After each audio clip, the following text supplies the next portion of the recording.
Hello friends, welcome to my channel easy tasty சமையல். இன்றைக்கி நம்ம சேனலில் ஃப்ரெஞ்ச் ஃப்ரைஸ் எப்படி ரொம்ப டேஸ்ட்டாக செய்கிறதுன்னு பார்க்கலாம். அதுக்கு நான் இன்றைக்கி 4 உருளைக்கிழங்கு எடுத்து இந்த மாதிரி தோல் சீவி எடுத்துக்கிறேன்.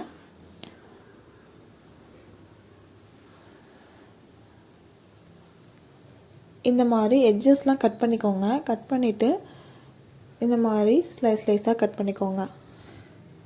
இது ரொம்ப மெலிசாக கட் பண்ணிடாதீங்க. மெலிசாக கட் பண்ணால் கரிஞ்சிற சான்ஸ் இருக்குது. ரொம்ப மொத்தமாகவும் இல்லாமல் மீடியம் சைஸில் இந்த மாதிரி கட் பண்ணிக்கோங்க. இதை செய்கிறதுக்கு சின்ன சின்ன டெக்னிக்ஸ் நம்ம வந்து ஃபாலோ பண்ணோம்னா நம்ம கடையில் வாங்குகிற மாதிரியே சூப்பரான டேஸ்ட்டில் இது நமக்கு கிடைக்கும். நான் சொல்கிறத அதே மாதிரி ஃபாலோ பண்ணுங்கள், சூப்பராக இருக்கும். கட் பண்ண உடனே அதை வந்து நீங்கள் தண்ணியில் போட்டுருங்க. சாதாரண கோல்டு வாட்டரில் வந்துட்டு இதை போட்டுருங்க. அரை மணி நேரம் இதிலேயே இருக்கட்டும். அரை மணி நேரத்துக்கு அப்புறமா ஹாட் வாட்டரில் இதை 10 மினிட்ஸ் இருக்க விடுங்க. ஹாட் வாட்டர் வந்து நான் ரொம்ப கொதிக்க விடலை. ஹாட் ஆகிற அளவுக்கு மீடியம் ஹாட்டில் இருக்குது இது. இப்போது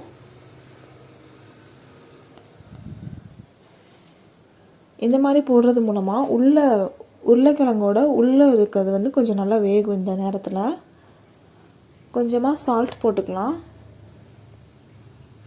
போட்டு எல்லா பக்கமும் நல்லா கலந்து விட்டுக்கோங்க. இது மூலமாக உப்பு வந்து உருளைக்கிழங்குல கொஞ்சம் பிடிக்கும். அதனால் 10 நிமிஷத்துக்கு அப்புறமா இதை நம்ம வடிகட்டிடலாம். நல்லா தண்ணி வடிகட்டிட்டு உருளைக்கிழங்கை மட்டும் எடுத்துக்கோங்க. அப்பையும் இந்த உருளைக்கிழங்கு உள்ளார தண்ணி இருக்கும், மேலே ஒட்டி இருக்கும் இல்லையா, அந்த தண்ணியை துடைக்கிறதுக்காக ஒரு காட்டன் துணி போட்டு அதில் துடைச்சி எடுத்துக்கோங்க. இந்த மாதிரி நல்லா துடைச்சி எடுத்துக்கோங்க. நான் உருளைக்கிழங்க வெட்டி உடனேயே தண்ணியில் போடாததுனால எனக்கு சைடில் இந்த மாதிரி லைட்டாக கலர் மாறிடுச்சு.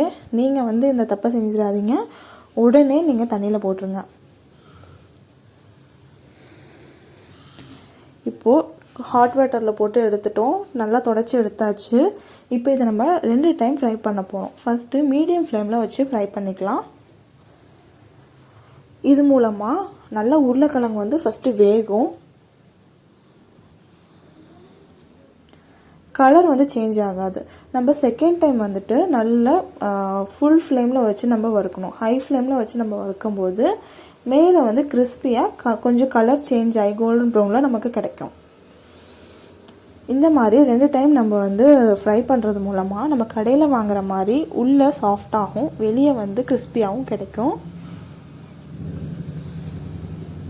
இதை நீங்கள் கரெக்டாக ஃபாலோ பண்ணிட்டீங்கன்னா உங்களுக்கு சூப்பரான ஃப்ரெஞ்ச் ஃப்ரைஸ் ரெடி ஆகிடும். எவ்வளோ செஞ்சாலும் உடனே காலியாகிட்டே இருக்கும். இதில் உப்பும் மிளகாய்த்தூளும் போட்டு இந்த மாதிரி குலுக்கி விட்டுக்கோங்க.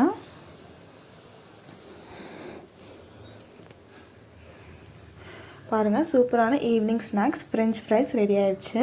நீங்களும் ட்ரை பண்ணி பாருங்கள். உங்களுக்கு இந்த சேனல் பிடிச்சிருந்தா லைக் பண்ணுங்கள், ஷேர் பண்ணுங்கள், சப்ஸ்கிரைப் பண்ணுங்கள்.